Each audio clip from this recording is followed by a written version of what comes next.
Hello students, how are you all? I hope you all are fine. I am Sharandeep Kaur and today we are going to continue our chapter number 14 of chemistry, that is biomolecules. हाँ जी बेटा, तो अब हमने करना है classification of protein on the basis of their molecular shape. सबसे पहले तो हमने क्या करना है, प्रोटीन्स की क्लासिफिकेशन करनी है, ठीक है।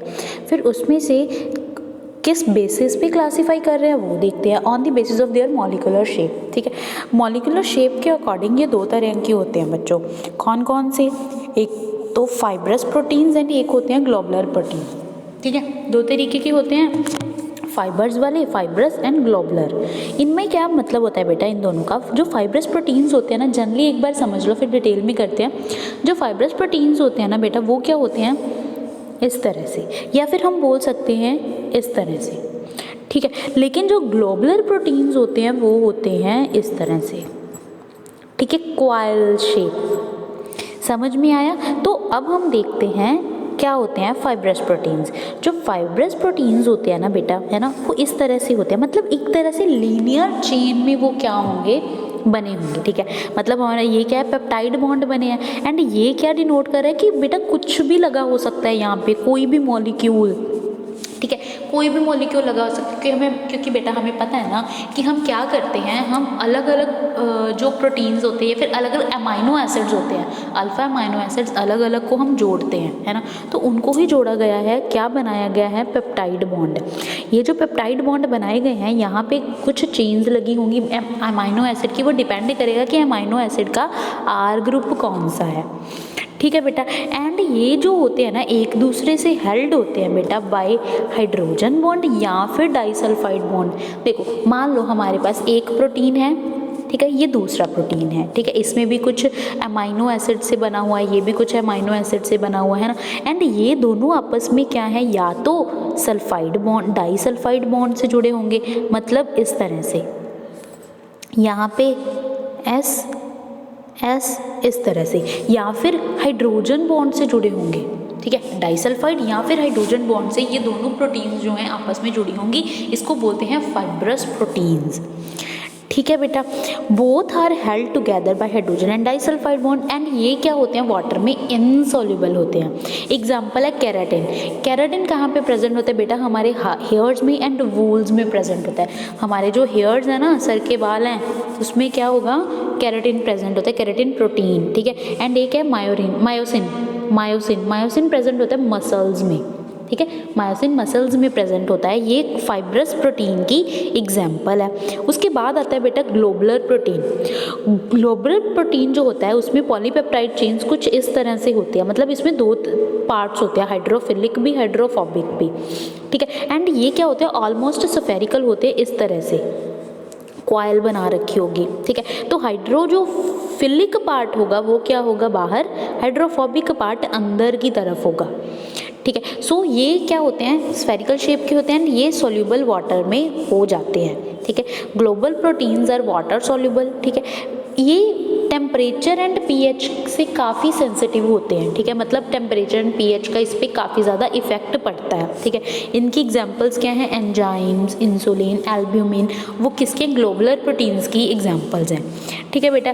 नेक्स्ट देखो क्या है, जो पॉलीपेप्टाइड चेन होती है, in these proteins is folded around itself. क्या होती है, देखो मान लो हमारे पास क्या है, फाइब्रस प्रोटीन ही है, लेकिन फाइब्रस प्रोटीन्स क्या करते हैं, एक दूसरे में फोल्ड हो जाते हैं। जब वो फोल्ड हो जाते हैं तब वो क्या बनाते हैं, ग्लोबुलर प्रोटीन बनाते हैं। The polypeptide chain in these proteins is folded around itself in such a way so as to give the entire protein molecule an almost spherical shape. मतलब जो प्रोटीन्स होते हैं वो इस तरह से एक दूसरे को फोल्ड कर देते हैं ना कि वो क्या है, ऑलमोस्ट स्फेरिकल शेप दे देंगे प्रोटीन की, ठीक है। ये जो फोल्डिंग होती है ना, ये क्या है, इस तरह से होती है कि जो हाइड्रोफोबिक पार्ट है वो अंदर हो एंड हाइड्रोफिलिक पार्ट है वो बाहर हो। अभी हमने यही देखा था ना बच्चों, ये देखो यहाँ पे हमने यही देखा था कि जो हाइड्रोफोबिक पार्ट है वो अंदर की तरफ है एंड हाइड्रोफोबिक पार्ट बाहर की तरफ है, ठीक है। चलो समझ में आ गया ना बेटा ये बात। तो इसके बाद हम करते हैं स्ट्रक्चर ऑफ प्रोटीन। पहले तो हमने देखा था, क्लासीफाई किया था दो तरह के, ग्लोबुलर एंड फाइब्रस। अब हम इसकी स्ट्रक्चर देखते हैं कि कैसी होती है। स्ट्रक्चर ऑफ प्रोटीन है बेटा, देखो क्या क्या चीज़ इसमें इन्वॉल्व है। 3-4 तरह की स्ट्रक्चर होती है बेटा, primary, secondary, tertiary and quaternary structure. फिर जो सेकेंडरी स्ट्रक्चर है ना, इसको 2 पार्ट्स में डिवाइड किया गया, alpha helix, beta pleated sheet structure. ठीक है, देखो बेटा जो प्राइमरी स्ट्रक्चर होगी ना, ये क्या होगी, एक फोल्ड, ओनली सिंगल फोल्ड, इस तरह से स्ट्रक्चर होगी। ठीक है, एंड जो सेकेंडरी स्ट्रक्चर होगी ना, सेकेंडरी स्ट्रक्चर को इस तरह से बनाया जाएगा। मतलब प्राइमरी को जब हम 1 फोल्ड कर देंगे, इस तरह से इसको फोल्ड कर दिया, जब 1 फोल्ड कर दिया तब क्या बन जाएगी, सेकेंडरी। सेकेंडरी को अगेन फोल्ड कर देंगे, देखो ये हमारी सेकेंडरी थी, इसको फोल्ड कर दिया, ये क्या बन गई, टर्शरी। एंड क्वाटरनरी को और भी ज़्यादा फोल्ड कर देंगे, देखो ये सेकेंडरी, ये टर्शरी, एंड इसको और भी कॉइल कर दिया, एक दूसरे में फोल्ड कर दिया, तो ये क्या बन जाएगी, क्वाटरनरी स्ट्रक्चर बन जाएगी। समझ में आया? तो हम इन सारी स्ट्रक्चर्स को डिटेल में करते हैं। सबसे फर्स्ट है प्राइमरी स्ट्रक्चर। प्राइमरी स्ट्रक्चर में क्या होता है, इट में है 1 और मोर पॉलीपेप्टाइड चेन्स, इसमें एक या एक से ज़्यादा पॉलीपेप्टाइड चेन्स हो सकती हैं। ठीक है, जैसे बेटा फाइब्रस है ना, वो प्राइमरी की ही एग्जाम्पल है। ठीक है बेटा, एमिनो एसिड जो होते हैं remain in sequence, otherwise protein will change. Amino acid को सीक्वेंस में रखना है। मान लो हमारे पास क्या है, वेलानिन, हिस्टिडीन, ल्यूसिन, थ्रोसिन, ठीक है, ऐसे ऐसे है बेटा हमारे पास क्या है, प्रोटीन्स लगे हैं, ग्लूटेनिक, ठीक है, ग्लाइसिन, लायासिन, ऐसे हमारे पास क्या है, प्रोटीन्स लगे हुए हैं। अगर हम क्या कर दें, एक ग्लूटेनिक एसिड या फिर ग्लूटेनिक प्रोटीन की जगह पे हम क्या लगा दें, वेलानाइन लगा दें। ठीक है, वेलानाइन लगा दे तो वो प्रोटीन ही चेंज हो जाएगा। ठीक है, प्रोटीन ही चेंज हो जाएगा। एंड बेटा जो ये वाली चेन है ना प्रोटीन की, ये हीमोग्लोबिन की है। ठीक है, अगर हम इस ग्लूटेनिक जो प्रोटीन है, इसकी ग्लूटामिक प्रोटीन की जगह पे क्या लगा देंगे, वेलानिन लगा देंगे, तो इससे सिकल सेल एनीमिया हो जाता है। ठीक है, मतलब एक डिजीज़ हो जाती है जिसको हम सिकल सेल अनीमिया बोलते हैं, अगर हीमोग्लोबिन में एक भी अमीनो एसिड को हम चेंज कर दें तो वो एक नया प्रोटीन बन जाएगा। समझ में आई बेटा?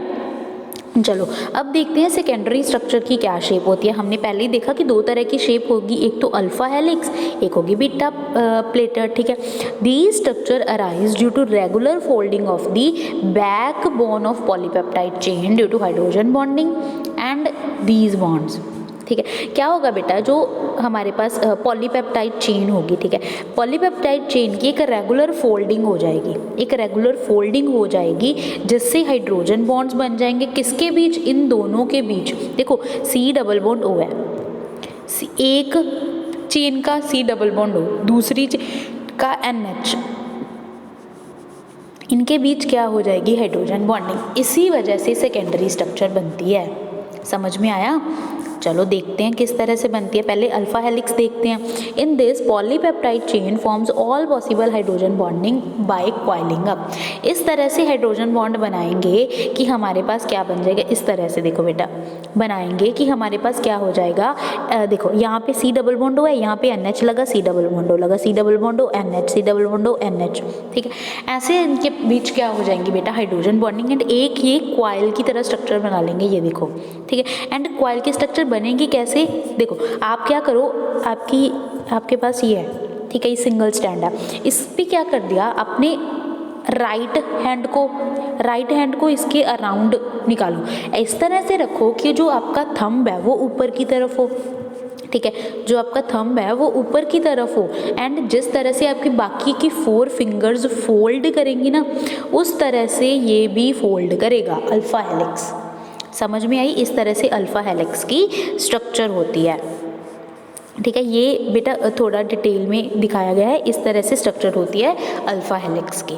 ठीक है बच्चों, ये देखो, ये है अल्फा हेलिक्स की स्ट्रक्चर, ये है अल्फा हेलिक्स की स्ट्रक्चर।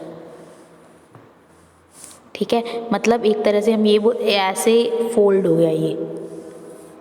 ठीक है बच्चों, इस तरह से फोल्ड हो गया, ये अल्फा हेलिक्स है, अल्फा हेलिक्स है, प्रोटीन की सेकेंडरी स्ट्रक्चर है।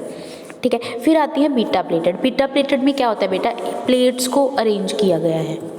ठीक है, इनको बीटा प्लेटेड बोल देते हैं। Peptide chains are stretched out nearly maximum extent, peptide chain को स्ट्रेच किया गया है, ठीक है, मैक्सिमम एक्सटेंट तक जितना हम कर सकते हैं। एंड इसमें इंटरमोलिकुलर हाइड्रोजन बॉन्डिंग होती है, इसमें भी ये देखो इस तरह से ये जुड़े होते हैं प्लेट्स में, ठीक है, कोई फोल्ड नहीं होंगे, हेलिक्स नहीं बनाएंगे, फोल्ड नहीं होंगे, सिंपल स्ट्रेट चेन में इस तरह से ये जुड़े होंगे।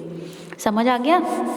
चलो देन देखते हैं tertiary structure of protein. Protein की टर्शरी स्ट्रक्चर कैसे होगी? देखो हमारे पास पहले हमने अल्फा हेलिक्स ऐसे बना दिया, अब इसको भी हमने कॉइल कर दिया, ठीक है, तो ये क्या बन गई? टर्शरी बन गई। अगर हम फर्दर फोल्ड कर देंगे सेकेंडरी स्ट्रक्चर को तो टर्शरी स्ट्रक्चर बन जाएगी, ठीक है। एंड जो हम फोल्ड अप करेंगे ना वो 3D स्पेस में करेंगे टू प्रोड्यूस स्पेसिफिक शेप, उसकी स्पेसिफिक एक शेप बन जाए, ठीक है। It give rise to 2 molecular shape, इससे 2 मॉलिक्यूलर शेप बनती हैं फाइब्रस एंड ग्लोबुलर, ठीक है, इससे 2 मॉलिक्यूलर शेप बनती हैं fibrous and globular. Main force which stabilise secondary and tertiary structure proteins है, कौन कौन सी ऐसी फोर्सेस हैं जो सेकेंडरी एंड टर्शरी जो स्ट्रक्चर होती है उसको क्या करती हैं? स्टेबलाइज करती हैं। हाइड्रोजन बॉन्डिंग है, देख लिया कैसे होते हैं, डाइसल्फाइड लिंकेज एस में जो होती है ना इस तरह से, या फिर वैंडर वॉल फोर्सेज, या फिर इलेक्ट्रोस्टैटिक अट्रैक्शन, ये 4 चीज़ें हैं जो उनको होल्ड करके रखती हैं, ठीक है। फिर आती है क्वाटनरी स्ट्रक्चर। अगर हम फर्दर टर्शरी को भी अगर हम फोल्ड कर देंगे उससे क्या बन जाएगी? Quaternary structure. Special arrangement of 2 और मोर पॉलीपेप्टाइड चेन, उनको क्या बोला जाता है? क्वाटनरी।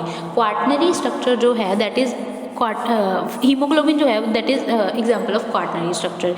इसमें 2 अल्फा चेन्स होती हैं, 2 बीटा चेन्स होती हैं, ठीक है, मतलब 4 सब यूनिट्स इनकी प्रेजेंट होती हैं, ठीक है बच्चों। इसके बाद इनके डायग्राम्स देख लो, ये प्राइमरी की स्ट्रक्चर है, ये सेकेंडरी की है, ये टर्शरी की है। एंड फिर देखते हैं क्वाटनरी, क्वाटनरी की नहीं देखे है, क्वाटनरी की बेटा देखो ये टर्शरी बन गई, इसको अगेन फोल्ड कर दो, ठीक है, ये क्या बन गई? क्वाटनरी की स्ट्रक्चर बन गई, ठीक है बच्चों। इसके बाद हमारा जो टॉपिक है that is denaturation of protein, proteins की डीनेचुरेशन। नेचुरेशन का क्या मतलब? जो उसकी नेचुरल स्टेट है, ठीक है, नेचुरल स्टेट है उसको हमने डी कर दिया, कर दिया मतलब ख़राब कर दिया, उसको क्या बोलेंगे? डीनेचुरेशन बोलेंगे। मतलब प्रोटीन की जो भी नेचुरल स्टेट है, ठीक है, उसको हम क्या कर देंगे? डिस्ट्रॉय कर देंगे, वो क्या बन जाएगा? प्रोटीन की डीनेचुरेशन हो जाएगी, ठीक है। डीनेचुरेशन पे बेटा काफ़ी बार क्वेश्चंस पूछे गए हैं, ठीक है। हमारे पास मान लो एक क्या है स्ट्रक्चर है, ये वाली ग्लोबुलर प्रोटीन है, ठीक है, ग्लोबुलर प्रोटीन है एंड क्वाटनरी स्ट्रक्चर है, ठीक है। क्वाटनरी स्ट्रक्चर है, अगर हम इसको ख़राब कर दें, इस पर मान लो टेम्परेचर अप्लाई कर दिया, pH चेंज कर दी इसकी, तो ये क्या है? थोड़ी सी ख़राब हो जाए, ख़राब होके ये बन गई, ठीक है। मतलब पहले क्या थी? क्वाइल्ड स्ट्रक्चर थी, उससे क्या बन गई? ओपन स्ट्रक्चर बन गई। इसको क्या बोलते हैं? डीनेचुरेशन। मतलब उसकी जो नेटिव स्टेट थी, असली उसकी जो नेचुरल स्टेट थी वो तो चेंज हो गई ना, ठीक है, इसको डीनेचुरेशन बोला जाता है। समझ में आया? Open structure denatured protein biological inactive. ये क्या होता है? इनएक्टिव। अगर ये एक्टिव है, ये किसी चीज़ के लिए काम कर रहा है तो भाई ये क्यों करेगा, ठीक है बच्चों। अब क्या है? Due to change in the temperature या फिर pH, केमिकल या फिजिकल चेंज की वजह से, टेम्परेचर या pH की वजह से हाइड्रोजन बॉन्ड डिस्टर्ब हो जाता है, या फिर इनमें जो भी बॉन्डिंग हो रही है ना, जो भी इंटरेक्शन है, चाहे वो वैंडरवॉल इंटरेक्शन है, ठीक है, चाहे वो डाइसल्फाइड बॉन्ड है, चाहे वो इलेक्ट्रोस्टैटिक फोर्स है, ये सभी जो फोर्सेज हैं ना जिनके का उनमें क्या हो रही है? अट्रैक्शन हो रही है, वो डिस्ट्रॉय हो जाती है या फिर उनमें कुछ गड़बड़ हो जाती है, ठीक है। तो इसी वजह से डीनेचुरेशन हो जाती है। जैसे मान लो हमारे पास ग्लोबुलर प्रोटीन है, वो किस में कन्वर्ट हो गया? फाइब्रस में, ठीक है, या टर्शरी या सेकेंडरी क्या होगी? डिस्ट्रॉय होके प्राइमरी बन गई, ठीक है। तो उसका क्या मतलब होता है बेटा? डीनेचुरेशन हो गई प्रोटीन के, ठीक है बच्चों। नेक्स्ट है हमारे पास न्यूक्लिक एसिड। लास्ट टॉपिक है न्यूक्लिक एसिड, ठीक है। हमने कार्बोहाइड्रेट कर लिए, प्रोटीन कर लिए, न्यूक्लिक एसिड। बेटा आपकी बुक में विटामिन हैं, ठीक है, विटामिन हैं, इसके अलावा क्या है? एंजाइम्स हैं, हॉर्मोन्स हैं, इनको हमने नहीं पढ़ना, ये हमारे सिलेबस से रिड्यूस हो चुके हैं, ठीक है, नहीं करना। विटामिन्स, एंजाइम्स एंड हॉर्मोन्स, इनके बारे में हमने नहीं पढ़ना। देन हमने क्या पढ़ना है? Nucleic acid. ठीक है। न्यूक्लिक एसिड पढ़ेंगे। न्यूक्लिक एसिड पहले देखो, nucleus of living cell is responsible for transmission of inherent character. Nucleic acid ऐसी चीज़ें हैं, एक तरह से सेल का न्यूक्लियस है, लिविंग सेल का न्यूक्लियस है, या फिर न्यूक्लिक एसिड उनमें प्रेजेंट होते हैं। न्यूक्लियस के जो भी लिविंग सेल हैं ना, मान लो ये सेल है लिविंग सेल, इसमें जो न्यूक्लियस होगा, न्यूक्लियस में क्या प्रेजेंट होंगे, न्यूक्लिक एसिड। ये न्यूक्लिक एसिड जो होती हैं ये रिस्पॉन्सिबल होते हैं इनहेरेंट कैरेक्टर, मतलब जो हेरिडिटी होती है ना, पेरेंट्स से बच्चों तक जाती है ना, तो उस हेरिडिटी का जो है ना वो किसके कारण होती है, हेरिडिटी इन न्यूक्लिक एसिड के कारण, ठीक है। Also called heredity. इस ट्रांसमिशन को हेरिडिटी बोला जाता है। किसके थ्रू होती है, न्यूक्लिक एसिड के थ्रू हेरिडिटी होती है, ठीक है। ये देखो न्यूक्लियस है, न्यूक्लियस का सेल है, सॉरी ये सेल है, ये न्यूक्लियस है। न्यूक्लियस में क्या है, हेरिडिटी के कैरेक्टर्स है, न्यूक्लिक एसिड है जो रिस्पॉन्सिबल है हेरिडिटी के लिए, ठीक है बेटा। एंड इन पार्टिकल्स को हम क्रोमोसोम्स भी बोलते हैं। क्या बोलते हैं हम इन पार्टिकल्स को, क्रोमोसोम, ठीक है बच्चों। अब क्रोमोसोम किस चीज़ से मिलके बनते हैं, क्रोमोसोम्स दो चीज़ों से मिलके बनते हैं, proteins and nucleic acid. Proteins तो हमने पढ़ लिया, एंड जो है ना न्यूक्लिक एसिड वो पढ़ना है हमें, ठीक है। न्यूक्लिक एसिड भी एक तरह का बायोमोलिक्यूल ही होता है, प्रोटीन तो है ही, पढ़ लिया। अब न्यूक्लिक एसिड पे हमने कॉन्सेंट्रेट करना है। अब ये देख लो बेटा, क्रोमोसोम ओनली न्यूक्लिक एसिड नहीं है, ये प्रोटीन एंड न्यूक्लिक एसिड दोनों से मिलके बनते हैं, ठीक है बच्चों। तो देखते हैं न्यूक्लिक एसिड, दो टाइप्स के न्यूक्लिक एसिड पढ़ने हैं हमें, डीएनए आरएनए। पढ़ा तो आपने है ना, डीएनए आरएनए। क्या होता है डीएनए का मतलब, D oxy ribo nucleic acid, RNA का ओनली राइबो न्यूक्लिक। इसके बाद है बेटा हमारे पास न्यूक्लिक एसिड। देखो न्यूक्लिक एसिड के बारे में पढ़ रहे थे ना, तो न्यूक्लिक एसिड की एक और बात होती है बेटा, इनको क्या बोलते हैं, पॉली न्यूक्लियोटाइड्स, ठीक है। जैसे पॉलीमर्स को पेप्टाइड्स बोलते हैं ना, इनको पॉली न्यूक्लियोटाइड्स बोला जाता है, ठीक है। पॉली न्यूक्लियोटाइड्स बोला जाता है। पॉली न्यूक्लियोटाइड्स क्यों बोला जाता है, बिकॉज बेटा ये भी एक तरह के पॉलीमर्स होते हैं ऑफ न्यूक्लियोटाइड्स, ठीक है। पॉलीमर्स होते हैं ऑफ न्यूक्लियोटाइड के, किसके, न्यूक्लिक एसिड होते हैं, इसीलिए इनको क्या बोला जाता है, पॉली न्यूक्लियोटाइड्स, ठीक है बच्चों। अब इनकी केमिकल कंपोजिशन देखते हैं न्यूक्लिक एसिड किस चीज़ का बना होता है, ठीक है। जब न्यूक्लिक एसिड की हाइड्रोलिसिस की जाती है, जब न्यूक्लिक एसिड की हाइड्रोलिसिस की जाती है तो हमें क्या क्या चीज़ मिलती है, एक तो पेंटोज शुगर मिलती है।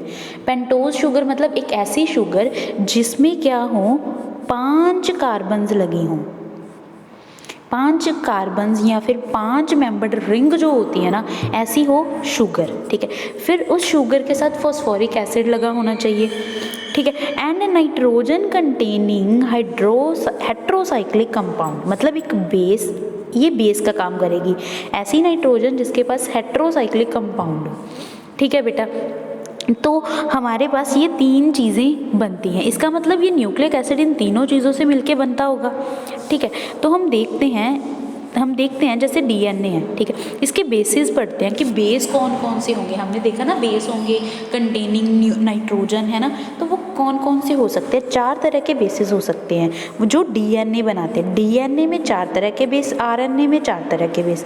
देखते हैं कौन कौन से बेस होते हैं, ठीक है। डीएनए के लिए होता है एडेनाइन, ग्वानिन, साइट्रोसिन एंड थायमीन, ठीक है। आरएनए में भी 4 होते हैं, 3 तो बेटा इनके सेम ही होते हैं। कौन कौन से, एडेनिन, ग्वानिन, साइटोसिन, ठीक है। थायामीन की जगह पे डीएनए में जो थायामीन है उसमें आरएनए में क्या है, यूरासिल प्रेजेंट होता है, ठीक है। सिर्फ ये इन बेसिस का फ़र्क होता है, या इन अमीनो एसिड्स का फ़र्क होता है, ठीक है। बाकी तीनों सेम होते हैं आरएनए एंड डीएनए में, ठीक है बच्चों। तो स्ट्रक्चर देखते हैं बेस की, जैसे एडेनिन है, एडेनिन की स्ट्रक्चर बताई हुई है, ग्वानिन की स्ट्रक्चर बताई हुई है, ठीक है। इसको ये आपको लर्न करना है कि कौन सी स्ट्रक्चर एडेनिन की है, कौन सी ग्वानिन की है, ठीक है। फिर आपको साइटोसिन की स्ट्रक्चर बताई हुई है, थायामीन की स्ट्रक्चर बताई हुई है एंड यूरासिल की स्ट्रक्चर बताई हुई है। देखो बेटा इन सभी 5 में क्या है, नाइट्रोजन्स प्रेजेंट है, नाइट्रोजन्स प्रेजेंट है 1 2, इसमें भी हमारे पास क्या है, नाइट्रोजन्स है, इसमें भी हमारे पास नाइट्रोजन्स है ना, इन दोनों में भी हमारे पास नाइट्रोजन्स प्रेजेंट है। तो ऐसी हमारी हेट्रोसाइक्लिक स्ट्रक्चर जिसमें क्या हो, नाइट्रोजन्स प्रेजेंट हो, ठीक है। एक तो ये चीज़ हमें मिलेगी, बेसिस मिलेंगे जब हम न्यूक्लिक एसिड्स की हाइड्रोलिसिस करेंगे, ठीक है। और क्या थी हमारे पास, शुगर थी, है ना, शुगर थी। शुगर है बेटा ये ये है हमारे पास शुगर, फ्रक्टोज थी ना हमने की थी, ये वही शुगर है बेटा, फ्रक्टोज वाली, ठीक है, फ्रक्टोज वाली शुगर या फिर कोई भी शुगर हमारे पास होगी, है ना। एंड जब इस शुगर में इस OH की जगह पे कोई बेस लग गया, ठीक है, शुगर में जब OH की जगह पे बेस लग गया तो उसको हम न्यूक्लियोटाइड बोलते हैं, ठीक है, क्या बोलते हैं, न्यूक्लियोटाइड। तो अब इस शुगर में जिसके पास बेस हो, शुगर ये है, अब इसके साथ क्या लगा, बेस लगा, एंड इसके साथ आगे CH2 है ना, जो यहाँ पे CH2OH था, ये देखो बेटा, यहाँ पे हमारे पास क्या था, CH2OH था। अब यहाँ इस OH की जगह पे क्या लग गया, बेस। तीन चीज़ें चाहिए थी ना बेटा, शुगर ये रही, शुगर में जो ये OH है उसकी जगह पे लग गया बेस, ये जो OH है शुगर में, ये जो OH है उसकी जगह पे लग जाएगा फॉस्फोरिक एसिड, ठीक है। ये देखो बेस, शुगर, शुगर के यहाँ पे लग गया बेस। हाँ जी बेटा, देखो क्या है बेटा, यहाँ पे हमारे पास है शुगर, यहाँ पे हमारे पास बेस, एंड ये लग गया फॉस्फोरिक एसिड, एंड तीनों मिलके क्या बनाते हैं, न्यूक्लियोटाइड। अब जब न्यूक्लियोटाइड मिल जाएंगे तो क्या बना देंगे हमारे पास, पॉलीन्यूक्लियोटाइड, एंड जब ज़्यादा पॉलीन्यूक्लियोटाइड जुड़ जाएंगे तो क्या बन जाएंगे हमारे पास, न्यूक्लिक एसिड, ठीक है, DNA या RNA बन जाएगा, ठीक है। न्यूक्लिक एसिड की स्ट्रक्चर देखते हैं, वही बात है बेटा, न्यूक्लियोटाइड न्यूक्लियोटाइड जुड़ के डाई न्यूक्लियोटाइड बना देंगे, ठीक है। जुड़ते कैसे हैं, थ्रू फोस्फोसाइड्स लिंकेज, मतलब जो फॉस्फोरस एसिड की लिंकेज के साथ ये जुड़ते हैं, ठीक है। देखो यहाँ पे हमारे पास एक न्यूक्लियोटाइड है, ये दूसरा न्यूक्लियोटाइड है, ये जब जुड़ते हैं, ठीक है, डाई न्यूक्लियोटाइड बनाएंगे, कैसे बनाएंगे, इस तरह से। क्या यहाँ का जो OH है, ठीक है, वो किससे जुड़ गया, इस ऑक्सीजन से, यहाँ पे नेगेटिव है ना, नेगेटिव चार्ज है, तो इसी नेगेटिव चार्ज से ये OH जुड़ गया, ठीक है, ये जुड़ गया। तो हमारे पास, सॉरी बेटा, OH, यहाँ पे नेगेटिव चार्ज तो देखो दो थे ना नेगेटिव चार्ज, एक नेगेटिव चार्ज तो ऐसे ही रह जाएगा, दूसरे नेगेटिव चार्ज के साथ ये जुड़ जाएगा, ये लिंकेज बन जाएगी, ठीक है बेटा। ये ऐसा मान लो कि यहाँ से वाटर रिमूव करवा देंगे हम, ठीक है, तो हमारे पास ये लिंकेज हो जाएगी। समझ में आया बच्चों, फॉस्फोडाइएस्टर लिंकेज बोलते हैं इसको, ठीक है बच्चों। तो इससे हमारे पास पॉलीन्यूक्लियोटाइड बन जाएगा। अगर हम सिंप्लीफाइड व्यू देखें तो क्या है, बेस है, शुगर है, फॉस्फेट है, ठीक है। तब ये फॉस्फेट अगेन दूसरी शुगर से जुड़ जाएगी, बेस लगा, ठीक है बेटा। क्या है हमारे पास, फॉस्फेट, यहाँ पे शुगर है, बेस है, यहाँ पे फॉस्फेट लगा हुआ है, ठीक है। अगेन ये फॉस्फेट अगली शुगर से जुड़ जाएगा, इस तरह से हमारे पास एक पॉलीमर बन जाएगा जिसको हम क्या बोलते हैं, न्यूक्लिक एसिड बोलते हैं, ठीक है बच्चों। इसके बाद हमारे पास है James Watson and Francis Crick, ठीक है। उन्होंने एक डबल स्ट्रैंड हेलिक्स स्ट्रक्चर दी जिसको DNA बोला जाता है, ठीक है। इसका ध्यान रखना है बेटा, बेस हाइड्रोजन बॉन्डिंग से जुड़ेंगे, ठीक है। हमने कौन कौन से तीन बेसिस लिए हैं ना बेटा, GACT, ये तीन बेसिस लिए हैं हमने DNA में, ठीक है। थायोसिन, गुआनिन, एलानिन, है ना, इस तरह से हमने चार बेसिस लिए हैं। ये जो चारों बेसिस है ना, ये चारों बेसिस कैसे जुड़ेंगे, जो G है वो हमेशा C से जुड़ेगा, एंड जो A है वो हमेशा T से जुड़ेगा, ठीक है। इस तरह से ज्वाइंट होंगे थ्रू हाइड्रोजन बॉन्डिंग। ये हमेशा बेटा ऐसे ही, G हमेशा C से ज्वाइंट होगा एंड A हमेशा T से ज्वाइन होगा। इस तरह से हमारे पास DNA की स्ट्रक्चर बनेगी। ये जब जुड़ जाएंगे एक डबल स्ट्रैंड स्ट्रक्चर बनेगी इस तरह से बेटा। देखो एक स्ट्रैंड जो है, जो फर्स्ट स्ट्रैंड है हमारा DNA का, वो ये है, मतलब अलग अलग जो अमाइनो एसिड है वो जुड़े होंगे, A G C T C, इस तरह से, है ना। फिर इसका जो डबल स्ट्रैंड होगा, जो सेकेंड स्ट्रैंड है, वो इसके अकॉर्डिंग जुड़ेगा। अगर यहाँ पे A है तो ये T से जुड़ेगा, G है तो ये C से जुड़ेगा, C है तो G से जुड़ेगा। इस तरह से ये DNA का दूसरा स्ट्रैंड जुड़ा होता है, ठीक है बेटा, क्लियर है। अब देखो इस तरह से ये होती है बेटा एक्चुअल में DNA की स्ट्रक्चर, ठीक है। This is the structure of DNA, इस तरह से ये जुड़े होते हैं। नेक्स्ट है बेटा RNA जो है, RNA में क्या है, RNA सिंगल स्ट्रैंड होता है, बस डबल स्ट्रैंड हमने किया था ना, ये सिंगल स्ट्रैंड होता है, बस एक दूसरे में फोल्ड हो जाते हैं, ये एक दूसरे में फोल्ड हो जाते हैं, लेकिन होता सिंगल स्ट्रैंड है। RNA बेटा 3 टाइप्स का होता है, mRNA, rRNA एंड tRNA, ठीक है, 3 तरह का होता है, ठीक है। mRNA का क्या मतलब होता है, मैसेज ट्रांसफ़र करना, मैसेज को लेके जाना। आरएनए का क्या मतलब होता है, राइबोसोम्स को लेके जाना। टीआरएनए का मतलब होता है ट्रांसफ़र करना। ठीक है बेटा।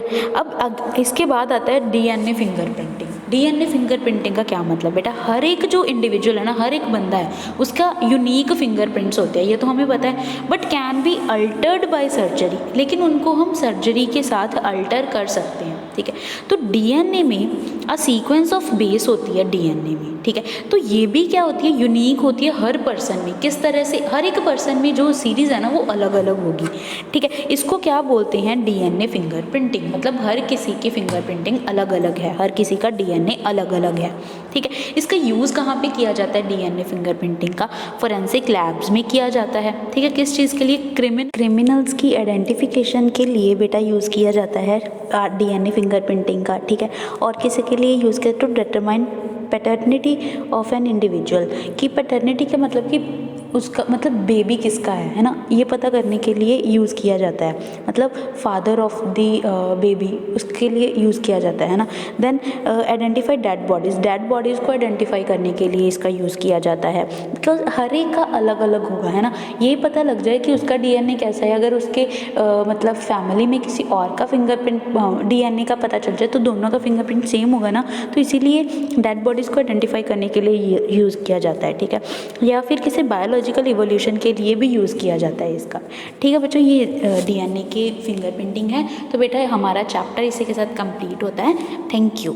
चैप्टर भी कंप्लीट होता है एंड हमारा सिलेबस भी कंप्लीट होता है। ठीक है बेटा, थैंक यू रजय।